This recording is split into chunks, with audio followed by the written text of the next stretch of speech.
आज महफिल में एक किस्सा सुनाने आई हूँ, किसी और का नहीं अपना फसाना बताने आई हूँ। जो लफ्ज़ छुपा रखे थे दिल में सालों से, आज उन्हें ही तो आवाज़ देने आई हूँ। Greetings everyone, I am Harshika और मैं अपने नाम को ऑनेस्टली बहुत सीरियसली लेती हूँ। मैं मुस्कुराती बहुत हूँ, पर कभी कभी उसी हंसी के बीच कुछ इमोशंस, कुछ फीलिंग्स छुपे रह जाते हैं। आज उन्हीं में से एक बात कहनी है। And the name of my piece is I don't want to be your son any more. So before I begin, I have a quick question that how many of you are girls here, daughters specifically, of Indian parents, specifically Indian fathers? Okay, interesting.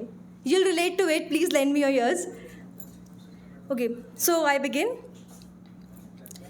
Dear Papa, हाँ वही पापा जो कभी I love you नहीं कहते, पर अगर 10 minute reply late हो जाए तो पूरी इन्वेस्टिगेशन शुरू कर देंगे. Okay, now let me tell you a very recent incident just 2 days before this event. मुझे ट्रेन से ट्रैवल करना था. I am 19 years old. Yes, 19. Technically adult हूँ. वोटिंग एज है, कॉन्स्टिट्यूशन पढ़ सकती हूँ, वोटिंग कर सकती हूँ, but according to my father I am just a biscuit away from human trafficking. मैं स्टेशन पहुँची, पापा का कॉल आया और फिर वही लेजेंडरी लेक्चर, किसी से बात मत करना, सोते मत रह जाना, सामान संभाल के, कोई कुछ दे तो खा मत लेना. इतनी डिटेल्ड ब्रीफिंग. पापा यार ये तो आउट ऑफ सिलेबस हो गया. Come on, I am 19. मुझे नहीं थी ज़रूरत इस अवेयरनेस की, इस किडनैपिंग अवेयरनेस वर्कशॉप की. फिर थोड़ी देर बाद मुझे रियलाइज़ हुआ कि may be fathers of daughters are always scared and they will always be, not when you are 9, when you are 19 और शायद 29 पे भी. मुझे ना बचपन की एक बात ना हमेशा याद रहती है और शायद हमेशा याद रहेगी. पापा ना बहुत प्राउडली कहा करते थे, ये मेरी बेटी नहीं है, ये मेरा बेटा है. और मुझे वो लाइन, ओ माई गॉड, मुझे बहुत पसंद थी, बहुत ज़्यादा. I was proud of the fact that he is proud of me. पापा trusts me. But growing up, you know, the worst thing that ever happen to me. Growing up is weird. एक दिन वो line मेरे दिमाग में, दिल में चुप सी गई, तू मेरा बेटा है. And I thought for the first time that why did it even feel like a compliment. मुझे बेटा बनने की ज़रूरत ही क्या है. और ऑनेस्टली पापा, मुझे लगता है कि फॉल्ट आपका भी नहीं है. आप उस दुनिया को मुझसे ज़्यादा जानते थे. Girls grow up differently. एक एज के बाद ना हमारे कपड़े डिस्कशन बन जाते हैं, हमारी टाइमिंग कंसर्न बन जाती है.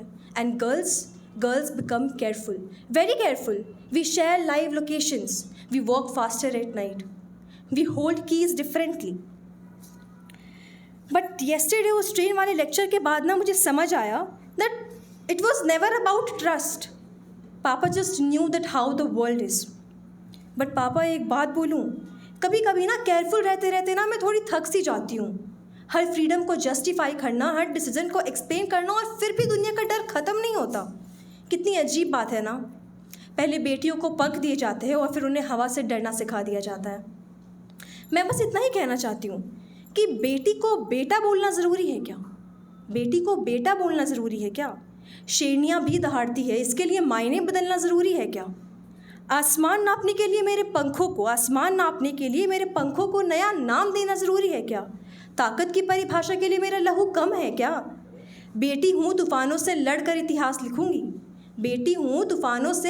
इतिहास लिखूँगी. इतना काफ़ी नहीं है क्या? जैसा चल रहा है वैसे चलने देना ज़रूरी है क्या? बेटी को बेटा कहना ज़रूरी है क्या?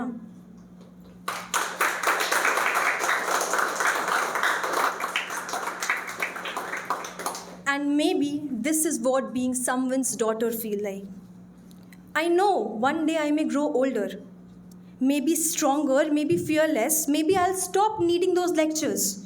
But I hope पापा कि आप कभी भी फ़ोन करना बंद ना करो.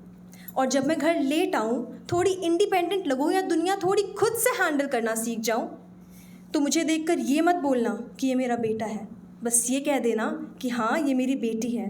बिकॉज पापा, I think I spent too many years trying to deserve pride when all I really wanted was to feel like your daughter was already enough. Thank you.